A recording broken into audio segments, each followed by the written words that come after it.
parece si vamos a Colosenses? Continuamos con nuestra serie de domingo, la carta del apóstol Pablo a los Colosenses.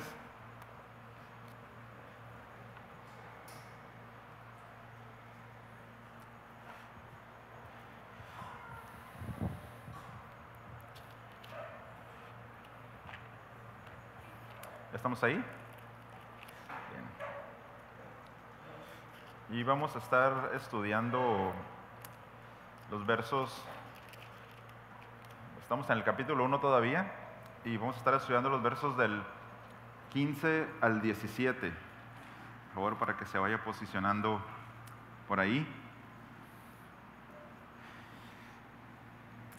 Y bueno, ¿bien? En lo que ahí el ingeniero de audio medio arregla la voz. Vamos a retroceder unos 500 años en la historia, 1463, hermanos. 1463, las autoridades de la Catedral de María del Fiore, en Florencia, Italia, encargaron a un escultor llamado Agostino di Duccio. Disculpen mi italiano, pero ¿no? Apenas hablo español, así que ¿no?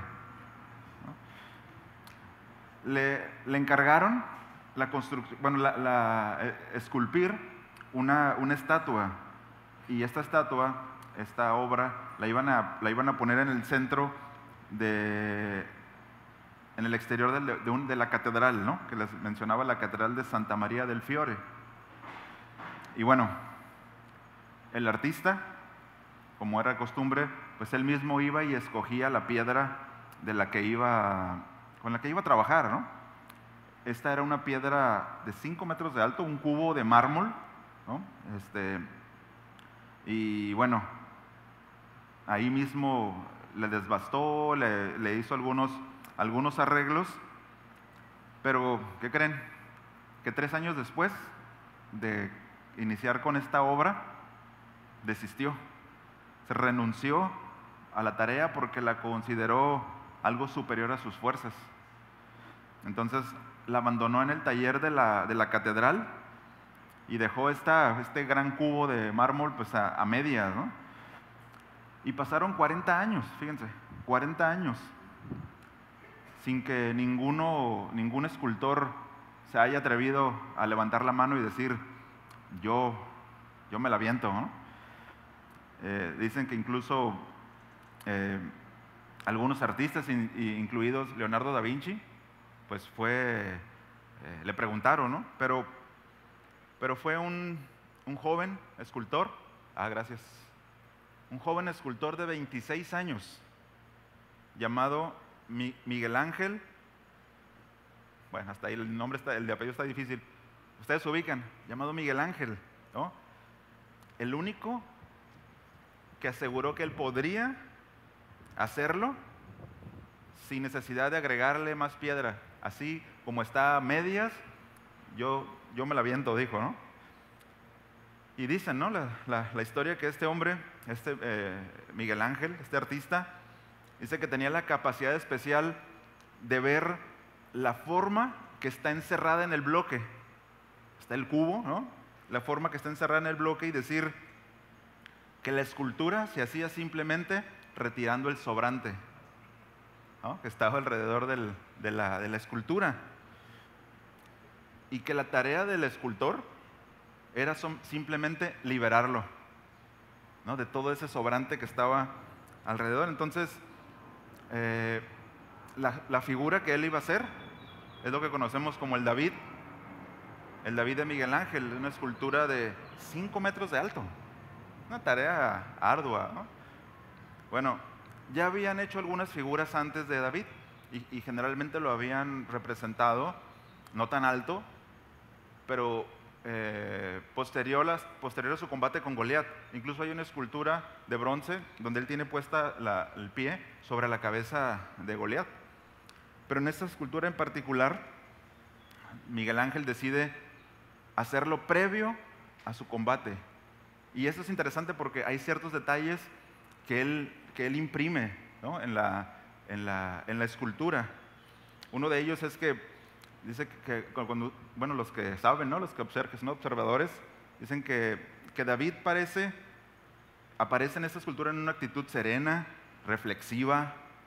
Dice, pero esa aparente calma queda desmentida por una tensión en sus músculos. O sea, imagínense estar esculpiendo y poder poner tensión en un músculo, ¿no?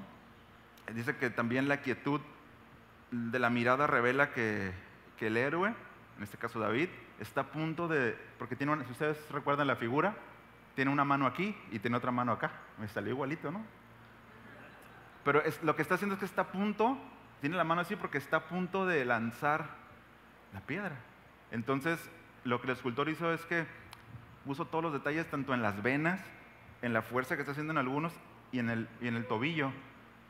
Pero es tan dramático que incluso en la obra, en la escultura, el tobillo se está fracturando y tiene riesgo de que llegue a fracturarse por completo.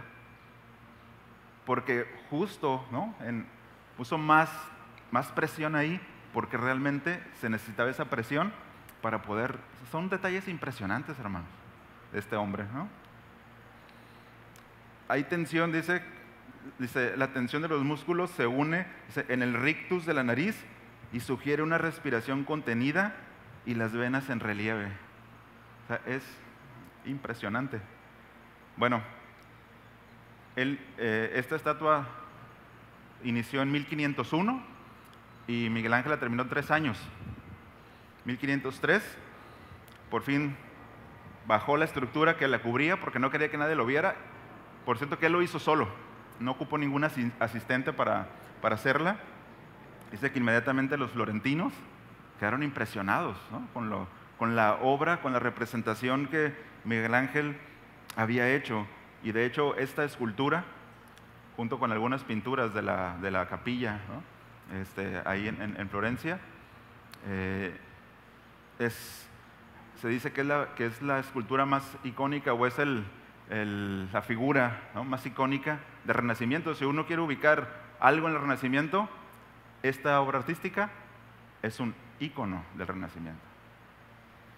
Entonces, ¿a dónde voy con esto, hermanos?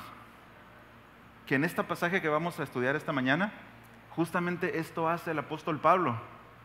Toma la revelación de Dios acerca de toda la doctrina de la deidad, de la preexistencia, de la obra del Hijo, ¿no? de Jesús, y esculpe, ¿no? en estos 3 versículos una obra maestra, ¿no? que algunos dicen, ¿no? que es de las en las Escrituras de las formas más magistrales de describir la deidad de Cristo, su poder, ¿no? en la creación y su preexistencia.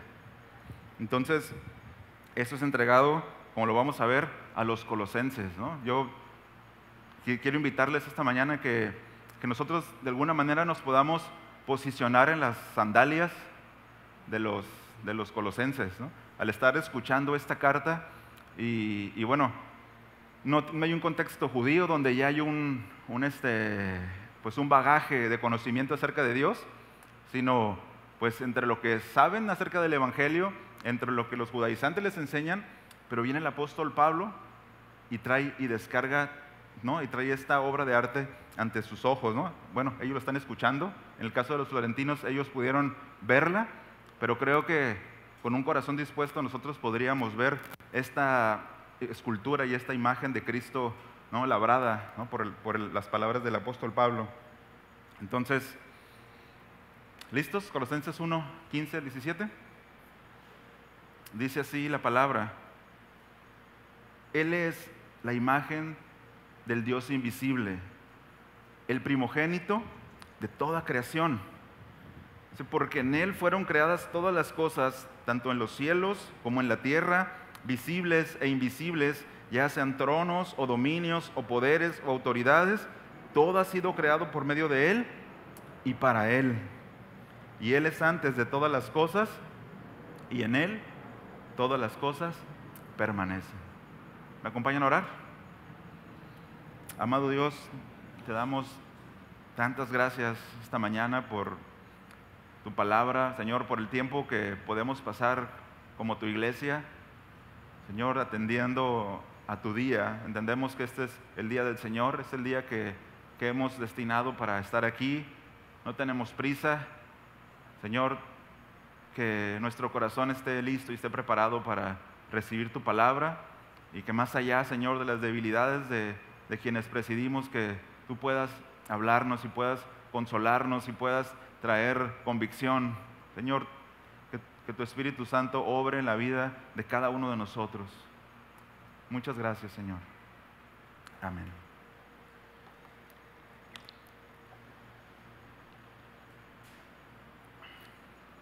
Y antes de entrar de lleno, hermanos, al pasaje, solamente quiero poner de relieve el contexto que estaban viviendo los hermanos en Colosas.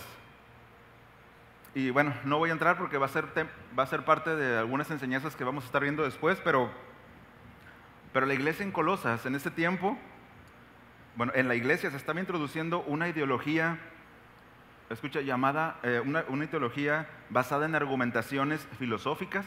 ¿Alguien ubica lo que es un sofisma? ¿O lo que eran los sofistas? Esos eran hombres preparados. Bueno, son como los youtubers de hoy en día que hacen sus, ¿cómo se llaman? Debates en línea, y que al final, realmente, paréntesis, ¿no? Yo he visto, me gusta, ¿no? Me gusta, pero al final no se quiere exaltar a Cristo ni la doctrina, solamente se quiere ganar el argumento y decir, yo sé más que tú. Y de hecho, algunos llegan a ser muy agresivos, ¿no? Decir, no te preparaste, ¿y para qué vienes aquí, burro? Yo los he escuchado a decir burradas, no vengas aquí. O sea, realmente eso no exalta la doctrina y no es una apologética bíblica, ¿no? Ofendiendo a otro, que es hermano, que puede pensar diferente. Pero, bueno, son los sofistas modernos. Los sofistas en la antigüedad, pues eran hombres habilidosos en filosofía, ¿no? en hablar, y la idea era que te enseñaban, obviamente había que pagar para que te enseñaran a argumentar, y tú pudieras en una conversación hablar de fútbol, de religión y de política, y pudieras ganar el argumento, ¿no? Entonces, bueno, esto estaba entrando a la iglesia en Colosas. Esos hombres presuponían explicar la persona divino-humana de Jesús con razonamientos basados solamente en sabiduría humana. Y eso es peligroso. También usando sutiles engaños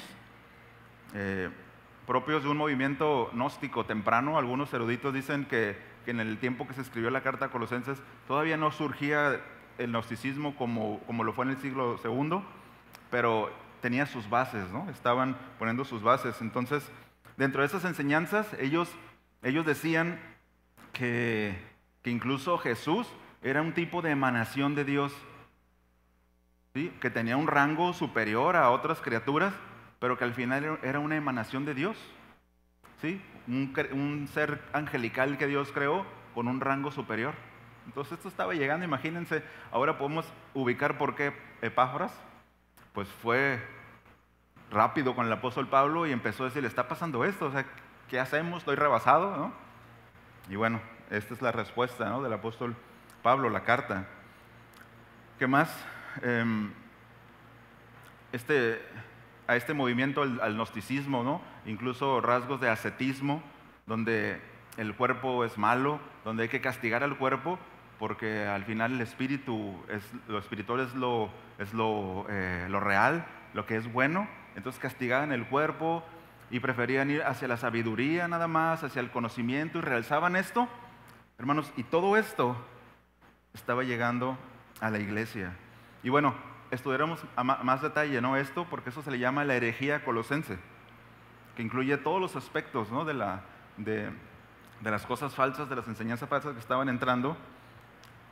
Y bueno, es en base a esto que Epáfras seguramente le hizo saber, es que el apóstol Pablo responde con esta escultura, como le decía al principio, con esta declaración profunda acerca de la supremacía de Cristo, ¿no? Y durante el texto vamos a darnos cuenta cómo él empieza a echar por tierra cada uno de esos argumentos.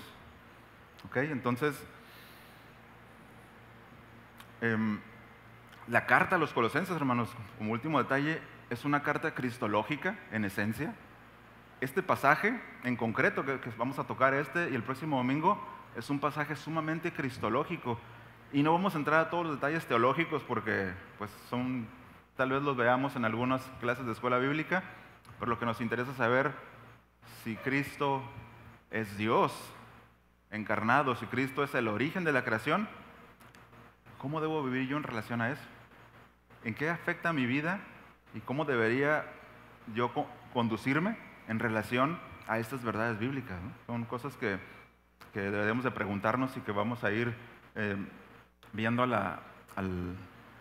durante la enseñanza. Entonces, pues vamos, por favor, al versículo 15. El versículo 15 de Colosenses. Y lo primero que va a hacer el apóstol Pablo, hermanos, es presentar a Cristo. Él va a presentar a la persona de Cristo como Él lo concibe. Y lo hace no solamente en Colosenses, Él lo presenta en diferentes formas, pero en diferentes formas tal vez de expresarlo, pero siempre para el apóstol Pablo Cristo es lo supremo, ¿no? Él tiene la primacía, la superioridad, ¿no? Y es como lo va a explicar aquí. Versículo 15 dice, Él, y bueno, nosotros podemos deducir que Él se refiere a Cristo, ¿verdad? Pero si nosotros vamos al versículo 13, nos vamos a asegurar que se refiere a Cristo. 2 versículos antes, por favor. Dice así, el cual nos ha librado de la potestad de las tinieblas. Cuando dice el cual se refiere al Padre, ¿no? Nos ha librado de la potestad de las tinieblas y trasladado al reino de su amado Hijo, en quien tenemos redención por su sangre, el perdón de pecados, dice, Él, porque está hablando acerca de Cristo, ¿no? Entonces, paréntesis, cierro el otro porque creo que no lo había cerrado, ¿no? Y abro este nuevo. Aunque nosotros podemos decir, es que si se refiere a Cristo, debemos de ser cuidadosos con los detalles, hermanos, verificar, ¿no? Verificar. Pero bueno, 15, dice, Él es la imagen del Dios invisible. Y en este pasaje, como les decía, el apóstol Pablo va a presentar a Cristo y lo va a presentar en dos formas. Primero, en relación a la imagen de Dios, en su relación a Dios. Y segundo, lo va a presentar en relación al universo, en relación al cosmos, como el primogénito de toda creación. En este solo versículo 15, ¿no? Entonces, la primera parte del versículo, encontramos, no voy a ir a muchas palabras en griego, pero esta es importante, hermanos, es importante. Esta palabra que se traduce como imagen en sus Biblias es la palabra griega eikon, que significa imagen, semejanza, y nosotros tenemos esta palabra en el español que es icono. Entonces, por ejemplo, en literatura, ¿no? Nosotros encontramos acerca de los iconos en la Iglesia Católica, por ejemplo. ¿Y qué son estos? Son todas las imágenes que tienen de los santos, ¿no? Entonces, esos son, que está hablando acerca de semejanzas, acerca de fotografías, ¿no? Entonces, ¿qué es lo que está diciendo el apóstol Pablo, no? Cristo es la imagen de Dios. Puede ser, ¿no? Si lo entendiéramos así literalmente, Cristo es la figura de Dios. Por ejemplo, en Mateo 22:20, se los leo, dice rápido, dice, entonces les dijo Jesús, hablándole a los fariseos, cuando lo probaron con los impuestos, ¿no? Si era lícito pagar impuestos.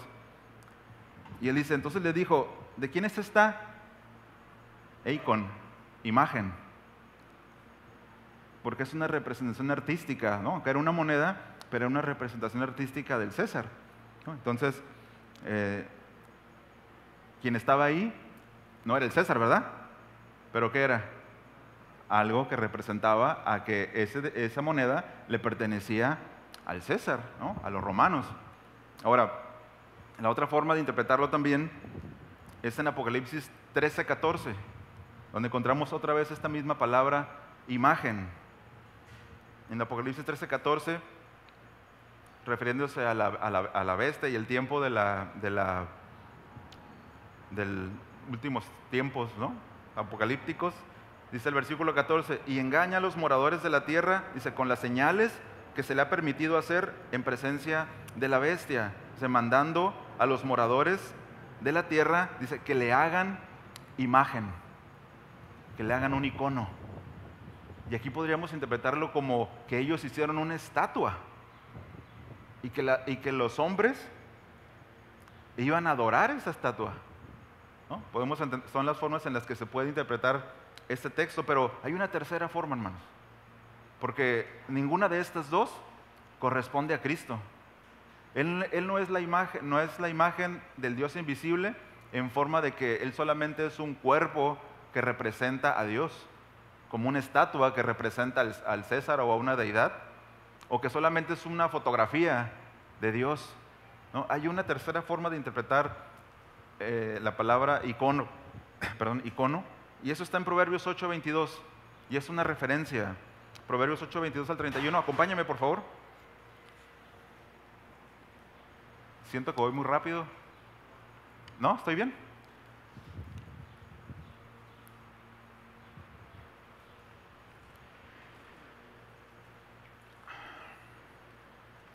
Proverbios 8:22 al 31. Y esto habla acerca de la sabiduría de Dios. La sabiduría de Dios personificada. ¿Sí?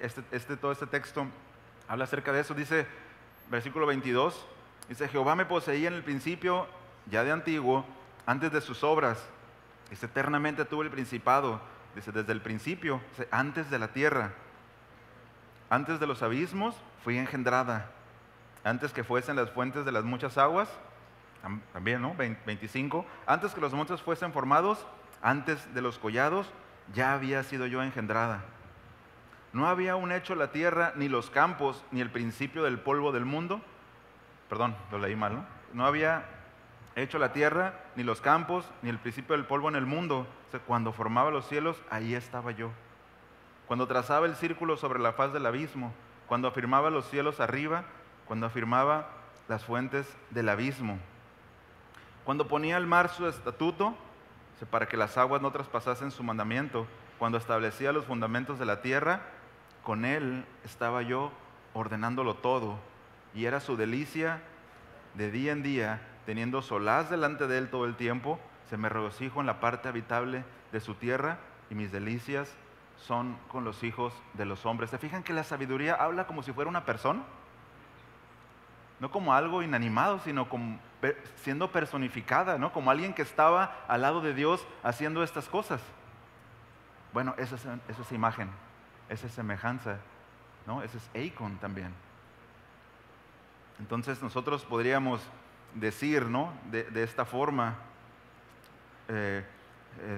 también como a nosotros los hombres, dice la palabra en Génesis 1:26, que fuimos creados como a su imagen y semejanza. No somos una fotografía de Dios, no somos una estatua de Dios, pero hay rasgos de Dios en nosotros, no todos, a causa del pecado, ¿no?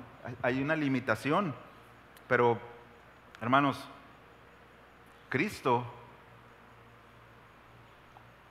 como la sabiduría personificada, Él es la revelación exacta, Él es la revelación exhaustiva de Dios. Él no es solamente una figura, un cuerpo que Dios lo llenó de su deidad, sino que en Cristo nosotros podemos ver la representación completa de Dios, ¿no? Dios siendo personificado en Cristo. Juan 14:9, Jesús hablando, dice, Jesús le dijo, ¿tanto tiempo he estado con vosotros y no me has conocido, Felipe?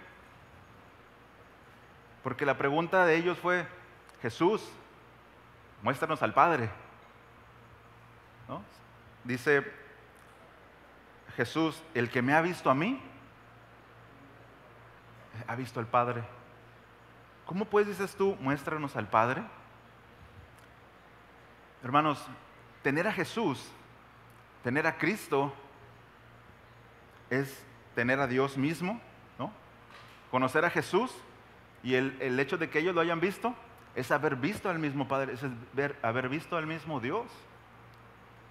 No a una imagen de Él, no a una emanación de Él, no a un ser superior que muestre rasgos de Dios, sino la revelación. Algunos eruditos dicen que Cristo es la exégesis de Dios.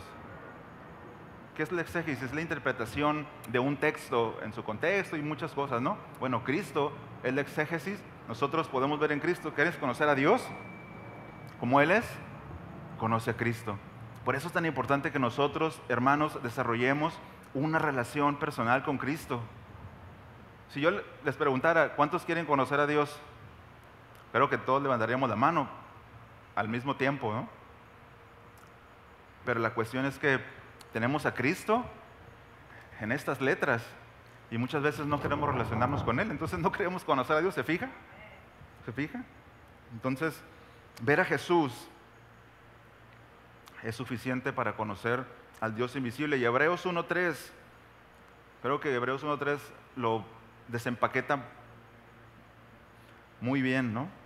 Hebreos 1.3, por favor, vaya ahí conmigo.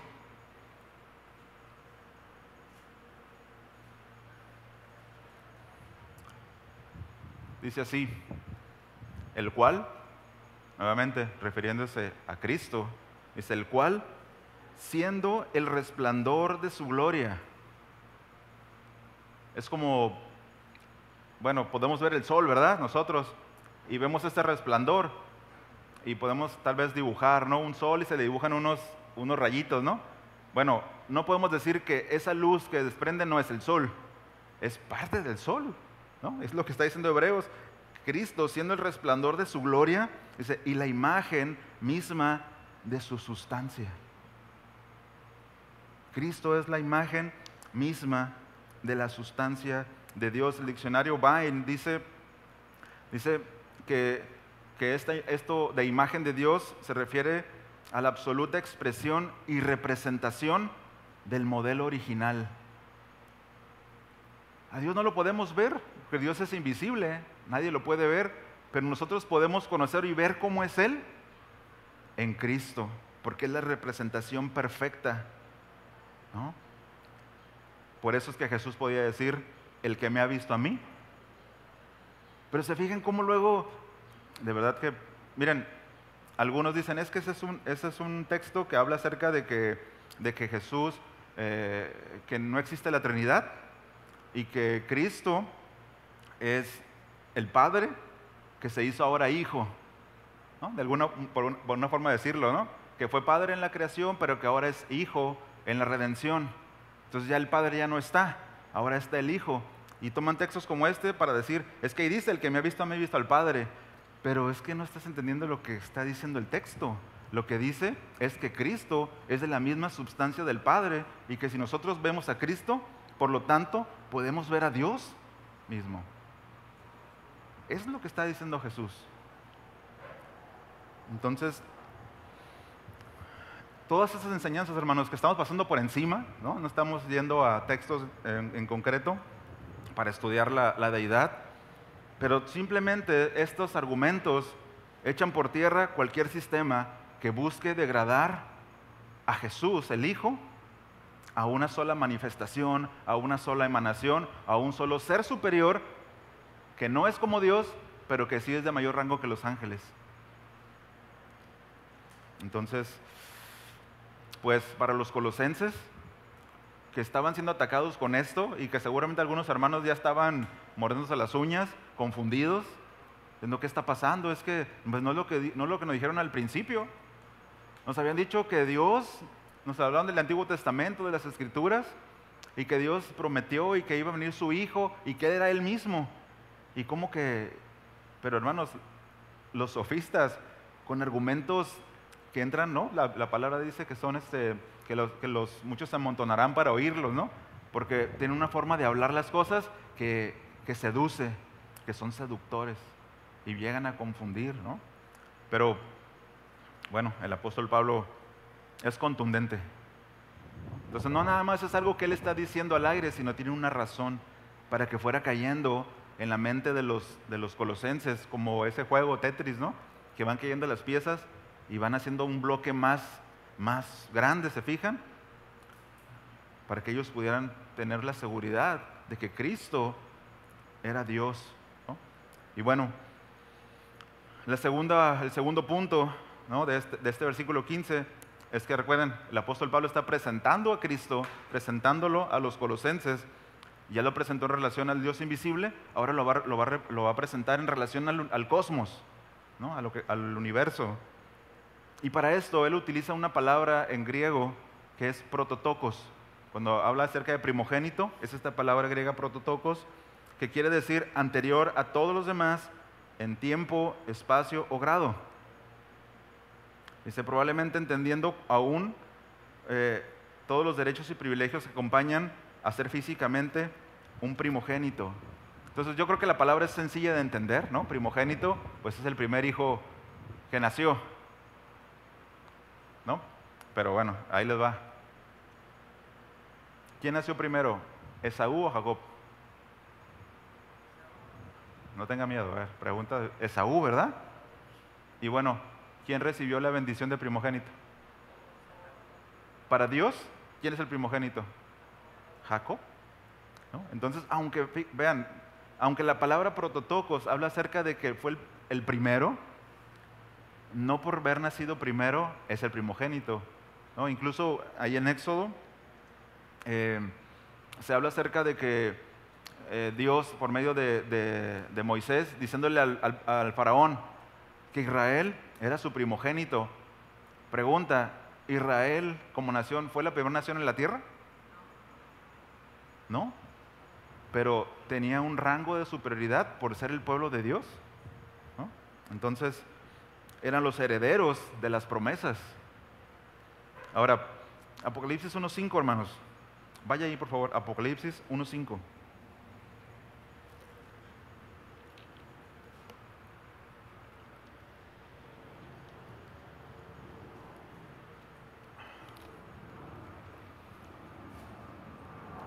Apocalipsis 1.5 dice así, dice, y de Jesucristo, el testigo fiel, dice, el primogénito de los muertos y el soberano de los reyes de la tierra, al que nos amó y nos lavó de nuestros pecados con su sangre. Pregunta, ¿hubo personas que resucitaron antes que Cristo? A ver, ¿sí? Lázaro, ¿no? Resucitaron antes que Cristo. Entonces, ¿cómo que Él es el primogénito de los muertos? Está hablando acerca de la resurrección. Porque Él tiene mayor dignidad, ¿no? Que aunque eran buenos hermanos, buenos brothers, Cristo tiene mayor dignidad. Él tiene superioridad por encima de ellos. Por eso Apocalipsis dice que Él es el primogénito de los muertos. Porque Él es de mayor rango, porque Él tiene mayor prestigio que cualquier hombre piadoso, por más piadoso que sea. Entonces, versículo 17 de Colosenses, vamos a ver un detalle ahí para poder darle, ¿no?, cerrar este argumento. Colosenses 1:17, parte A, dice, y él es antes de todas las cosas. Entonces, si primogénito fuera en orden cronológico,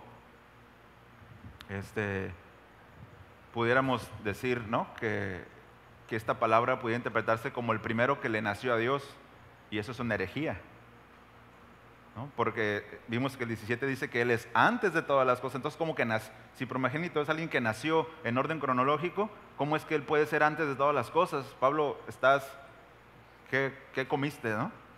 Esos hongos no eran champiñones, pero porque está hablando, hermanos, cuando habla acerca de prototokos, de primogénito, lo está hablando en un sentido de preeminencia, en un sentido no de orden cronológico de la creación, sino la persona con la mayor superioridad en el universo, la persona de mayor preeminencia y prestigio. En ese sentido, Cristo es primogénito. Y ese es un texto que luego los que tocan de puerta en puerta, entonces que ahí está, Cristo es una creación de Dios porque Él es el primogénito, ¿no? Y nosotros podemos demostrar que no es así, porque Él es antes que todas las cosas, ¿no? De hecho, el versículo 17 habla acerca de su preexistencia, ¿no? Entonces, Él es primogénito, ¿quedó entendido esto? Porque Él es superior a todos a los que duermen, porque Él resucitó. Y luego resucitarán todos aquellos, ¿no? que vayamos a morir seguramente. Es lo más seguro, hermanos.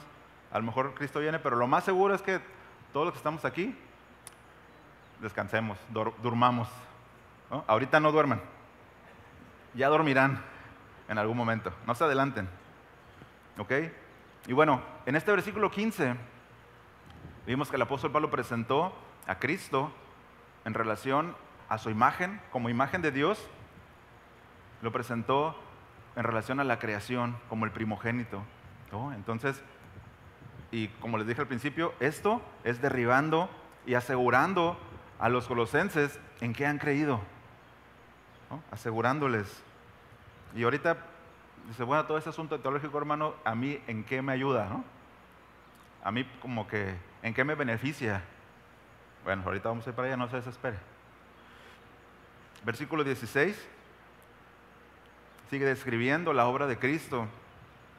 Versículo 16 de Colosenses dice, porque en Él fueron creadas todas las cosas, tanto en los cielos como en la tierra, visibles e invisibles, ya sean tronos o dominios o poderes o autoridades, todo ha sido creado por medio de Él y para Él. Ahora, antes de entrar a ese texto, quiero llamar su atención al pronombre Él.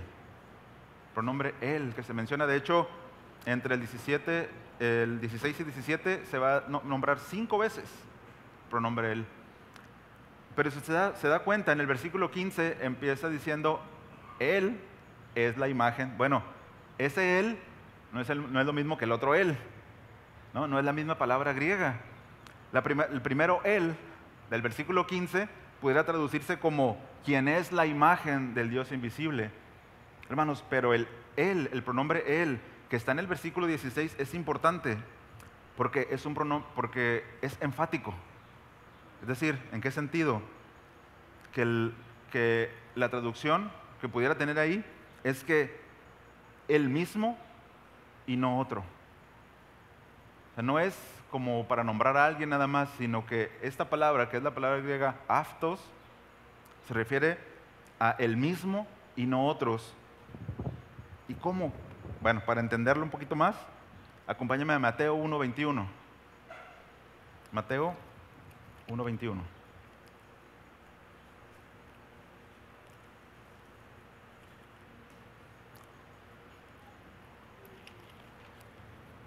Miren, pudiera quedar ahí nada más, y ustedes yo sé que son buena onda y me creen, pero la Biblia se interpreta a sí misma, ¿no? Entonces lo que hace el predicador es que hace una exégesis para que nosotros podamos ver cómo es que la Biblia se interpreta a sí misma. Bueno, 1:21, Mateo 1:21 dice,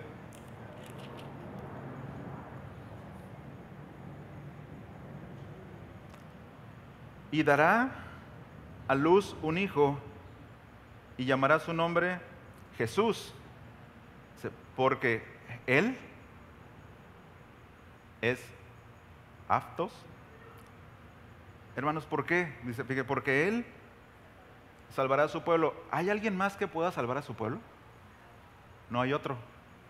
Él mismo, el único. No hay otro que pueda hacerlo. Por eso es importante el pronombre, porque es enfático, ¿no? Y regresando a Colosenses, va a decir porque en Él, es decir, no en otro. No hay otro que tenga esa capacidad para que en Él hayan sido creadas las cosas. ¿Sí quedó claro? Bien. Bien. Entonces, ¿qué quiere decir esto de que en Él fueron creadas todas las cosas? Porque a veces algunas traducciones omiten el detalle y puede ser que, bueno, es que por Cristo fueron creadas, porque Él es el medio de la creación. Pero es interesante, hermanos, porque si nosotros vamos a 1 Corintios 1:24, yo se lo leo, no vaya ahí para no irnos a las 3. Dice 1 Corintios 1:24, dice, más para los llamados, así judíos como griegos, Cristo, poder de Dios y sabiduría de Dios. ¿Cómo describe a Cristo aquí? Como poder de Dios y como sabiduría de Dios. Y allá en Colosenses capítulo 2, versículo 3, también describe a Cristo, dice, en quien están escondidos todos los tesoros, otra vez, de la sabiduría y del conocimiento. Entonces, ¿cómo describe la escritura a Cristo?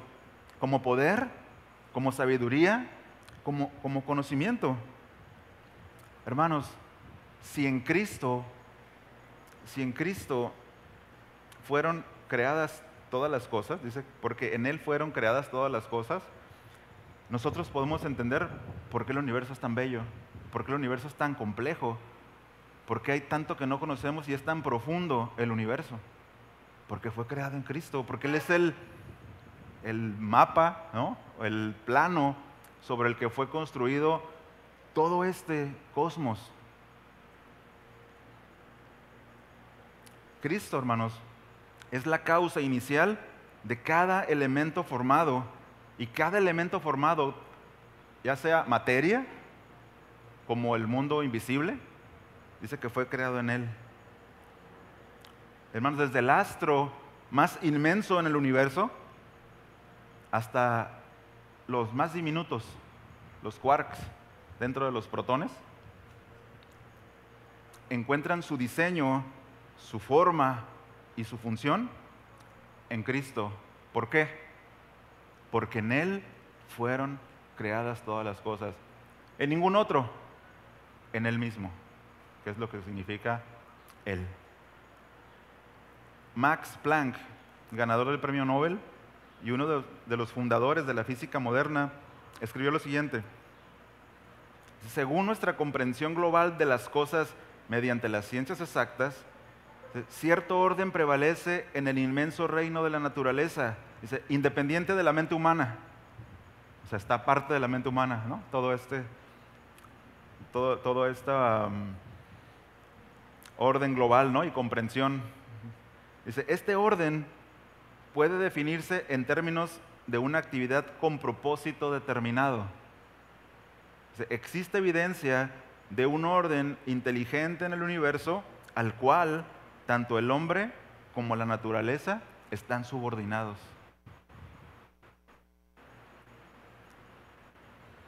Romanos 1:19 al 20, hermanos, dice así, tal vez usted lo sabe de memoria. Romanos 1:19 al 20 dice, porque lo que de Dios se conoce les es manifiesto, pues Dios se lo manifestó, porque las cosas invisibles de Él, su eterno poder y deidad, se hacen claramente visibles desde la creación del mundo, siendo entendidas por medio de las cosas hechas, de modo que no tienen excusa.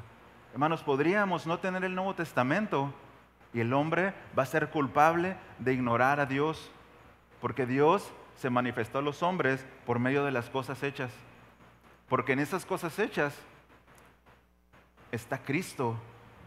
Escuche, no en el sentido del que habla el panteísmo, que el panteísmo haya Dios en todas las cosas y andan adorando árboles y carros. Bueno, también ahora adoran carros, ¿no? y vías del tren y cosas. No, sino que todo tiene su origen y su diseño en Cristo, como lo tiene. Entonces Dios puede decir, tal estrella revela a mi Hijo.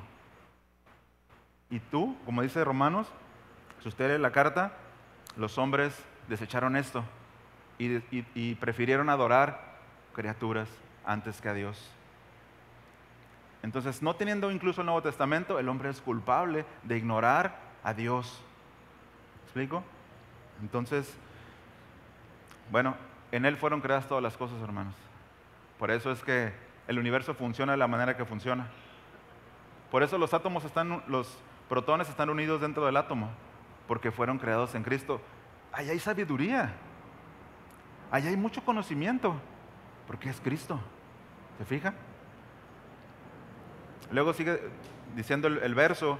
Vamos a dividir el verso 16 en 3 partes. Vamos a ver la tercera parte y luego vamos a ver la segunda parte. Vamos a hacer un sándwich, ¿sale? Para que vayan abriendo el apetito. Dice la última parte del verso 16 de Colosenses, dice, todo ha sido creado por medio de Él, ¿no? Y para Él, ¿no? Entonces, no solo las cosas fueron creadas en Cristo, sino que dice la Escritura que fueron creadas por medio de Cristo. Él es el agente de la creación, ¿no? Entonces, pasajes como Juan 1:3 nos habla acerca de esto. Dice, Juan 1:3, todas las cosas por Él fueron hechas y sin Él nada de lo que ha sido hecho fue hecho. Hebreos 1:2 dice, en estos postreros días nos ha hablado por el Hijo, a quien constituyó heredero de todo, dice, y por quien, o sea, por Cristo, por quien asimismo hizo el universo. Con este texto, iba a decir con ese simple texto, aunque son cortas palabras, hermanos, pero contienen una profundidad, tanto que nosotros podríamos determinar desde este punto, decir que la teoría del Big Bang es basura, es un chiste, interesante, pero ¿por qué? Porque la Biblia dice que toda la materia fue creada por medio de Cristo y que del desorden, simplemente platicaba con Sebastián el otro día acerca de esto, ¿no? De que es ilógico pensar que del desorden nazca el orden. O sea, simplemente no puede ser, ¿no? ¿Cuántas escuché esta ilustración? Le preguntaron a la inteligencia artificial qué probabilidades habría de tomar un rompecabezas de 600 piezas, aventarlo y que cayera armado. ¿Qué piensan? ¿Creen que hay posibilidad de eso? Bueno, la inteligencia artificial dijo, estoy pensando, permíteme, sigo pensando, y se tomó un tiempo, sigo procesando. Dijo, hay probabilidades de 0.000000000 hasta que se te hincha el dedo, ¿no? Como dice el 1 allá. Concluyó, es imposible que el rompecabezas caiga armado. Bueno, es imposible que el desorden nazca el orden, hermanos. Pero la Escritura dice que ese orden encuentra su diseño en Cristo y que Él es el agente por el cual se llevó a cabo. Él es el medio.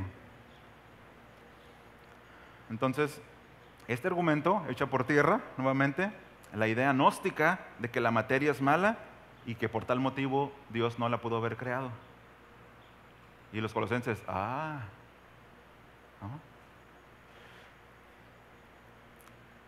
Yo creo que está de acuerdo conmigo que hemos perdido mucho la capacidad de asombro, ¿no? Simplemente observar un cielo estrellado, preferimos ver nuestro Instagram, nos produce más placer, ¿no? Más dopamina que lo que puede producir ver una constelación, ¿no? Podemos invertir en un telescopio, ¿verdad? Y asombrarnos, hermanos, de ver cómo es que Cristo está ahí, ¿no? Está ahí su belleza, está ahí su conocimiento, está su sabiduría. Pero bueno. Pero no solamente Cristo es el origen y el medio por el cual fueron hechas las cosas, Cristo es la meta o el propósito de que las cosas fueron hechas. Y que es la parte final del versículo 17, del 16, perdón, que dice que las cosas, que todo lo que fue creado fue hecho para Él. Y nuevamente, ese Él es el mismo Él del principio, para Él mismo, para ningún otro, solamente para Él.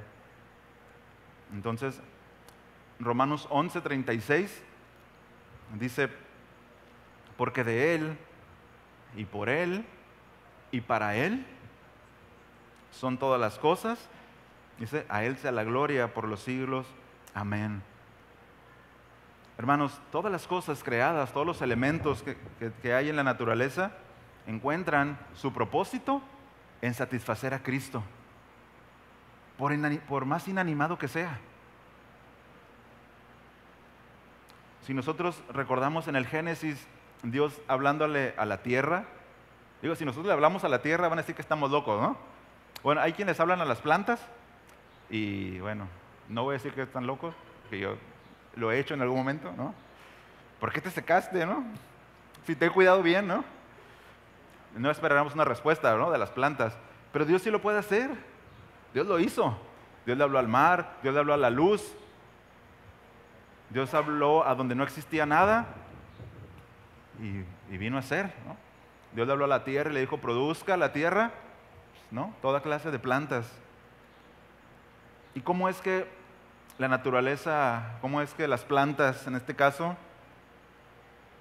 encontraron su propósito? Porque obedecieron a Dios, obedecieron a su voz, y la tierra produjo. La tierra encontró su propósito en escuchar a Dios y obedecerlo. Y la tierra es algo inanimado. Pero vean, dice que Dios, ¿no? Parafraseando, Dios dijo, cuando la tierra produjo toda clase de plantas, y vio Dios que era bueno. Es decir, Dios quedó satisfecho, hermanos. Dios quedó satisfecho. Entonces, por lo tanto, Dios se satisface cuando nosotros obedecemos. A veces no nos gusta la cosa obedecer, o no nos causa placer, o no nos causa, o nos es incómodo, ¿no? O no es lo que yo quería, o no es lo que quiero, pero si nosotros obedecemos, Dios dice, es bueno. O sea, la satisfacción, ¿no?, que Dios espera es en detalles como estos, obediencia. Cada astro cumple su propósito y da la gloria a Dios, ¿no? Entonces, pues, yo creo que todos aquí deseamos satisfacer a Dios, ¿verdad? Bueno, hermanos, se empieza obedeciendo a Dios. Y eso es mucho. Eso es mucho decir, porque es algo a desarrollar, pero es mejor, hermanos, decir quiero agradar a Dios desde donde está usted, cantando un canto, porque a veces tenemos esa idea, ¿no? Voy a ir y voy a cantar porque quiero, pero nadie se para a cantar diciendo, pues a ver si Dios quiere oír y si no, pues no me interesa, ¿no? Es su bronca, ¿no? Como decimos acá. Pero no, eso no es buscar la satisfacción de Dios o buscar nosotros obtener gozo, sino obedeciendo a Dios primordialmente, ¿no? Entonces, ¿a dónde voy con esto, hermanos? La materia inanimada, las cosas invisibles, tienen su propósito en Él. Es decir, cuando cumplen ese propósito, se gozan porque Dios dice, y era bueno. Y vio Dios que esto era bueno. Entonces,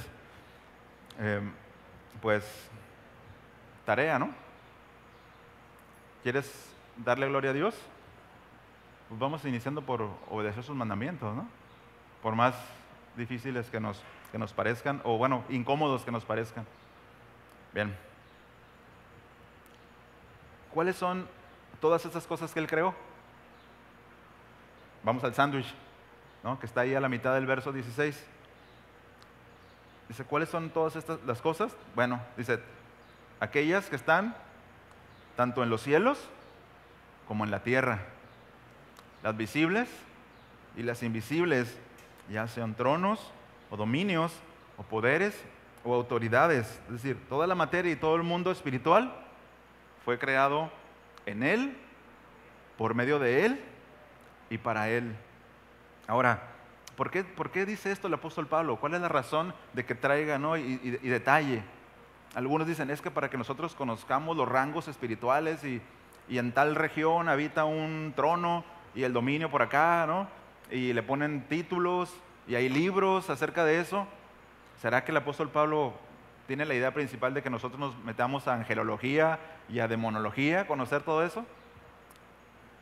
La razón, hermanos, principal es que, como decía al principio, dentro de la herejía colosense, se decía que Jesús, ¿no?, y que había otros seres que tenían rango, ¿no?, seres angélicos. Y en el capítulo 2, versículo 18, vaya ahí por favor, para ver nomás este detallito rápido.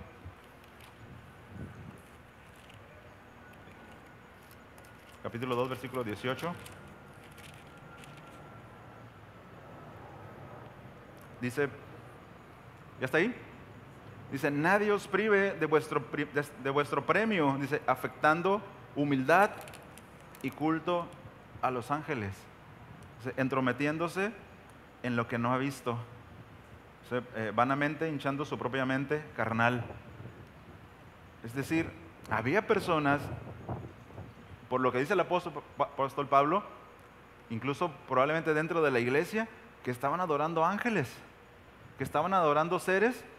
Bueno, tenían el background de la mitología griega, ¿no?, y toda la sabiduría del helenismo, pues a eso se dedicaban, ¿no? Era el negocio, de hecho.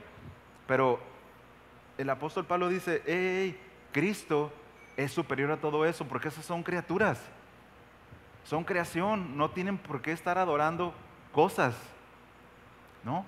Pero todas esas cosas fueron hechas por Él y son para Él, no son para adoración de nadie más y no tienen ninguna razón de recibir adoración de nadie. Entonces, ¿por qué? Porque Cristo está sujeto a esta creación, ¿no? Y bueno, probablemente cabe el estudiar todo esto, ¿no? De tronos y eso, pero no es el propósito. El propósito es que Cristo es superior a todo eso, hermanos, ¿no? Entonces, ¿y qué podemos aprender de esto, hermanos?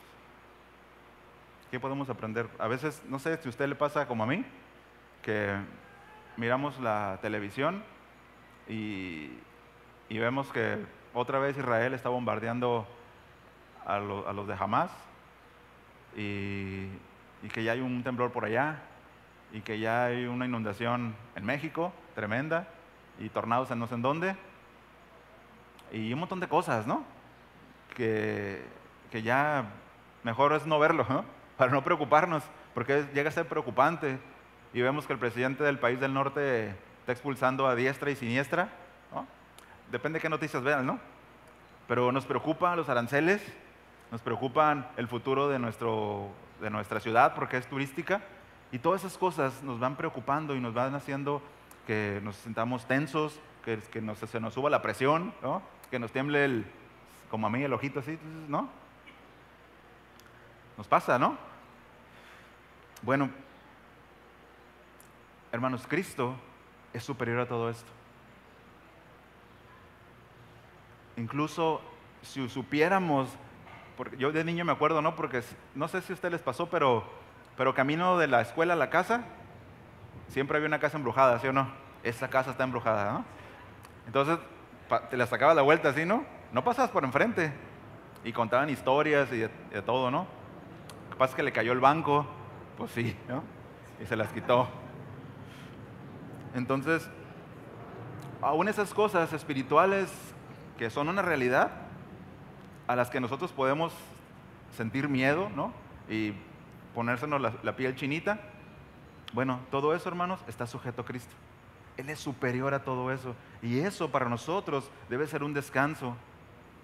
Él está por encima de cualquier rey, de cualquier presidente, de cualquier primer ministro, ruso, ucraniano, canadiense, gringo, ¿no? Él está por encima de todo eso. Y eso debe traer a nosotros gozo, debe traernos paz. Porque aún si nos tocara padecer alguna situación, Él sigue siendo Dios sobre todo eso. Él sigue teniendo la autoridad sobre cualquier cosa que está en algún rango, ¿no? Entonces, solo para cerrar esta última parte, quiero leer Romanos 8, 37 al 39. Si quiere ir ahí, vaya, Romanos 8, 37 al 39.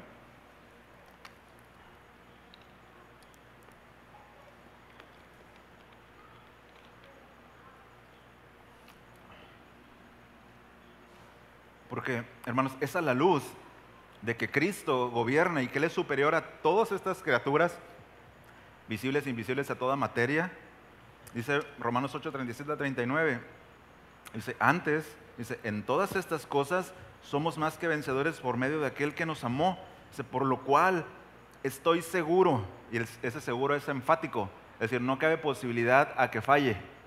Estoy seguro de que ni la muerte, ni la vida, ni ángeles, ni principados, ni potestades, ni lo presente, ni lo porvenir, ni lo alto, ni lo profundo, ni ninguna otra cosa creada nos podrá separar del amor de Dios que es en Cristo Jesús, Señor nuestro. ¿Por qué? Porque Él es superior a todas las cosas y porque Él gobierna y porque todas las cosas están sujetas a Él. Entonces podemos estar seguros. La cuestión es, ¿usted está seguro de esto? Si lo está es porque está en Cristo, porque ha puesto su confianza en Él. Pero textos como esos, hermanos, deben ser un descanso para nosotros, ¿no? Para creyentes debe ser un descanso. Y bueno, vamos a ir ya a la parte final. Vamos a ir al versículo 17. Aquí vamos a ir un poquito rápido y ya tienen algunas aplicaciones. Versículo 17. Dice así. Pero mi reloj está atrasado, así que en mi reloj son las 10. Ya casi termino. ¿Me esperan un tantito? ¿Sí? Bien. Les vamos a dar pastel al que se quede. Versículo 17, hermanos. Y Él es antes de todas las cosas, y todas las cosas en Él subsisten. Y este pasaje, no vamos a entrar a esta doctrina, pero habla de la preexistencia de Cristo. Juan 1, del 1 al 2, dice: en el principio era el Verbo, y el Verbo era Dios.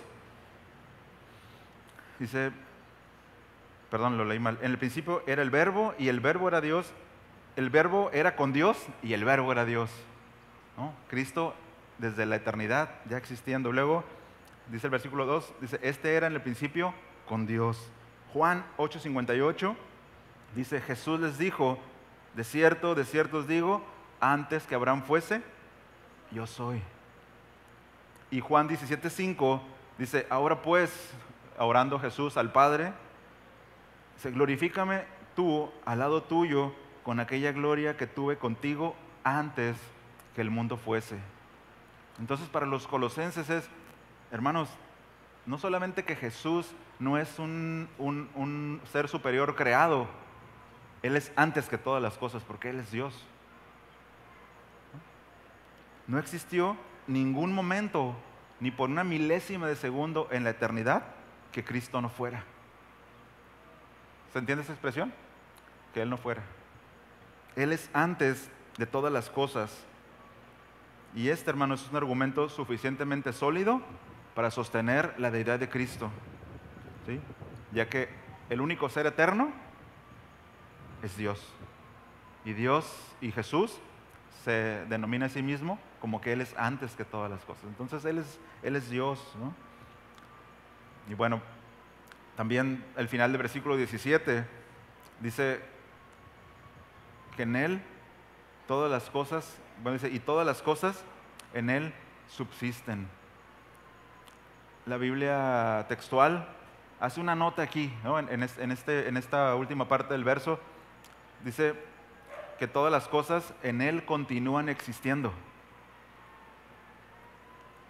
El sentido que tiene la palabra permanecen es el de, escucha esto, llegar a ser compuesto de muchas partes en un todo cohesivo y perdurable.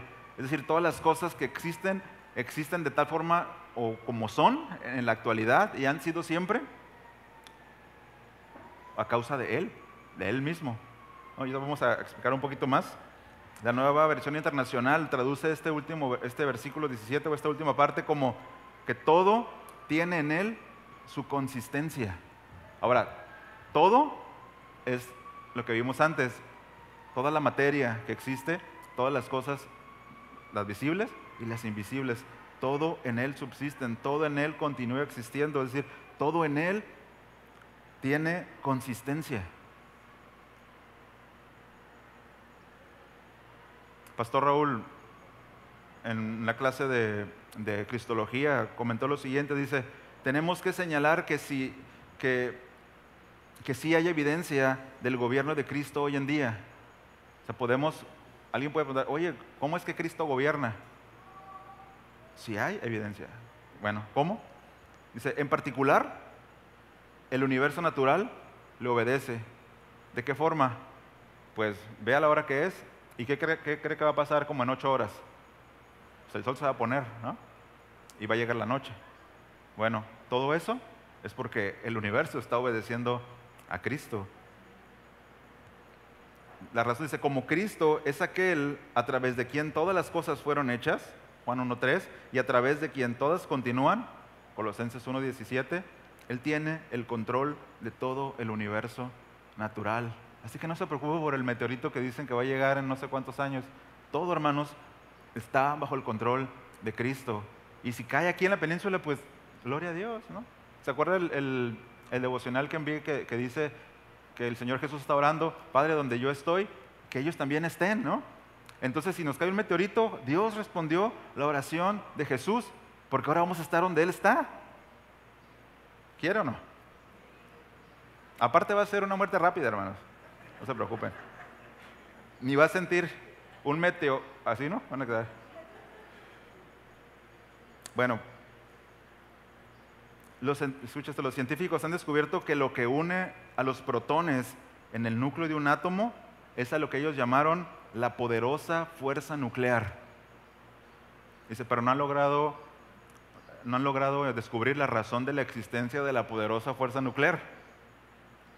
El físico George Gamow, uno de los fundadores de la teoría del Big Bang, escribió lo siguiente, dice: el hecho de vivir en un mundo donde casi todos los objetos pueden ser explosivos nucleares, sin volar en 1000 pedazos, se debe a la extrema dificultad de lograr dar inicio a una reacción nuclear.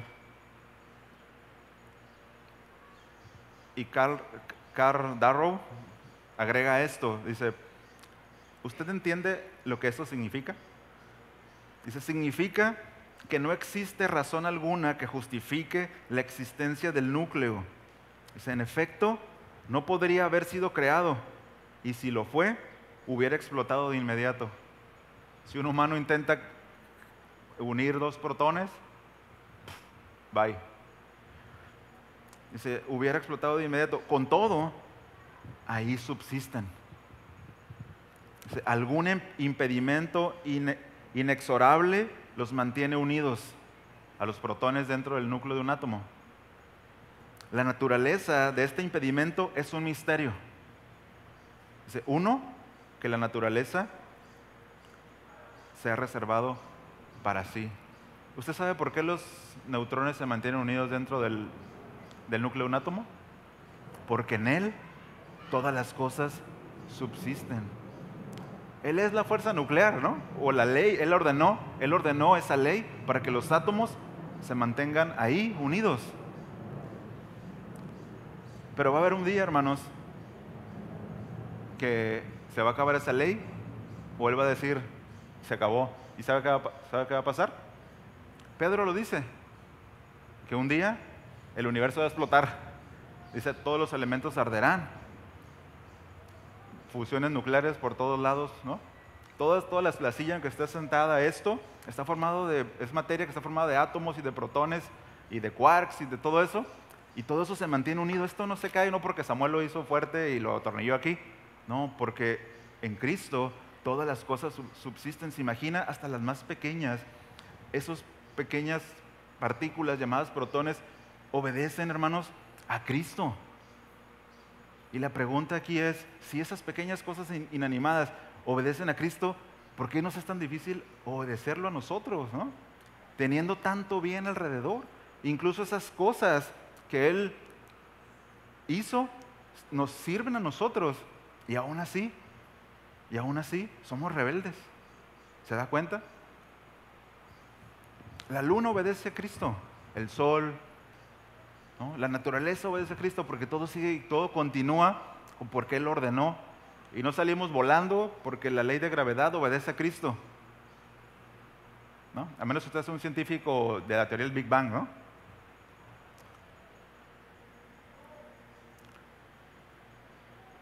Yo al estar estudiando fue algo que pues, golpeó mi corazón, ¿no? Porque yo mismo soy rebelde, hermanos, a cosas que Dios manda. Simplemente al hecho de que Dios nos manda, ¿no? Y es una instrucción del apóstol Pablo en Efesios 5:25 hacia los esposos, de que amemos a nuestra esposa como Cristo amó a la iglesia. Y si yo no lo estoy haciendo, yo estoy siendo rebelde a un mandamiento que Dios dio. Y las cosas inanimadas lo obedecen y yo no puedo hacerlo. O cuando dice que los hijos obedezcan a sus padres, porque eso es bueno, dice, ¿no? Pero cuando los hijos son desobedientes, hermanos, el pecado, la falta, es de una dimensión cósmica.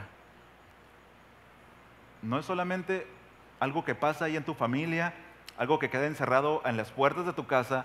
Esa rebeldía, esa desobediencia no queda ahí, sino los astros más grandes. Va a decir, yo estoy sujeto a Cristo y tú, pequeña criatura, ¿eres rebelde? La conclusión, hermanos, a la que yo llegué es que Dios es grande en misericordia. Porque no ha separado mis protones, sino ya hubiera explotado por desobediente. O implosionado, ¿no? Para hacer menos desastre en la casa, ¿no?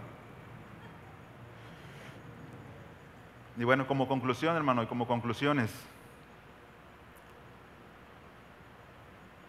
¿cómo quedaría? Yo me pregunté, ¿no?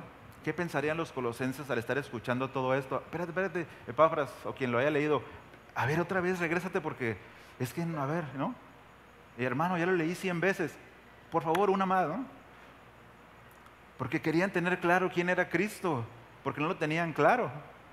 Y la pregunta para nosotros es, ¿quién es Cristo para nosotros? ¿Quién es Cristo para ti? El Dios eterno preexistente, el cual creó todas las cosas en Él, por medio de Él y para Él. O el que te arruina el domingo, ¿no? El ser que dice, en el que creen mis papás, que me arruina el domingo, porque pudiera estar haciendo otra cosa mejor o estar dormido, ¿no? Y dice, no, hermano, Cristo para mí es mi Señor, es mi Salvador. Bueno, entonces si es tu Señor, pues Él es gobernador, ¿no? La cuestión es que si dices que es tu Señor, ¿Él te gobierna? ¿Él es el que gobierna tu vida? ¿O das golpe de estado cada vez que no te gusta lo que Dios manda? Eso es anarquía, hermano, ¿no? Muchas veces funcionamos como anarquistas, ¿no? Si se ha demostrado a través de las Escrituras que aún la materia inanimada obedece a Cristo, ¿no es una falta cósmica mantenerse en rebeldía? Lo que decía hace rato. Y por otro lado, hermanos, ¿qué nos afana a nosotros? ¿Qué es lo que te mantiene preocupado? ¿Escasez? ¿Una enfermedad? ¿Las noticias? ¿Qué es lo que te mantiene afanado? Él sustenta todas las galaxias existentes, que al menos las que han descubierto, Él las sustenta todas, hasta la más lejana, hasta el más diminuto organismo, Él lo sustenta. ¿No nos va a sostener a nosotros? ¿No podemos confiar en Él para que nos sostenga?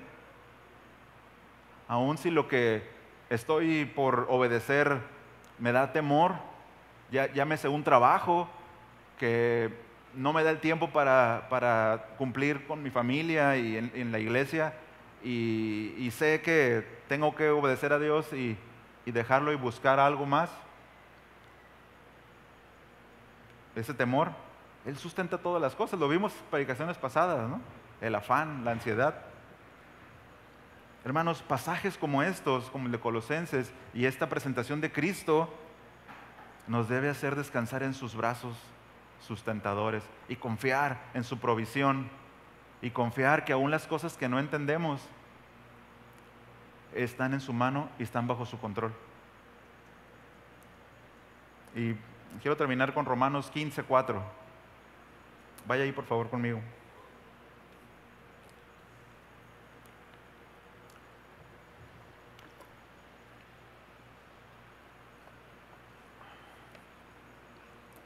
Romanos 15:4.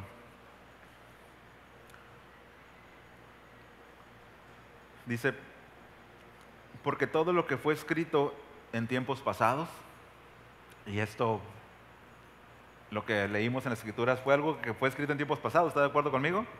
Siglo I y II. Porque todo lo que fue escrito en tiempos pasados, para nuestra enseñanza se escribió, a fin de que por medio de la paciencia y del consuelo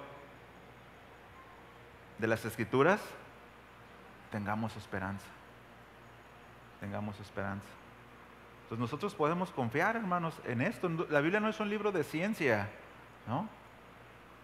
Pero es un libro absoluto. Si dice que Dios creó las cosas, es porque Dios creó las cosas. Aquí no está en juego si Dios lo hizo o no. Simplemente es que si nosotros lo creemos o no lo creemos. Eso es lo que está en juego, ¿no? Entonces, pues,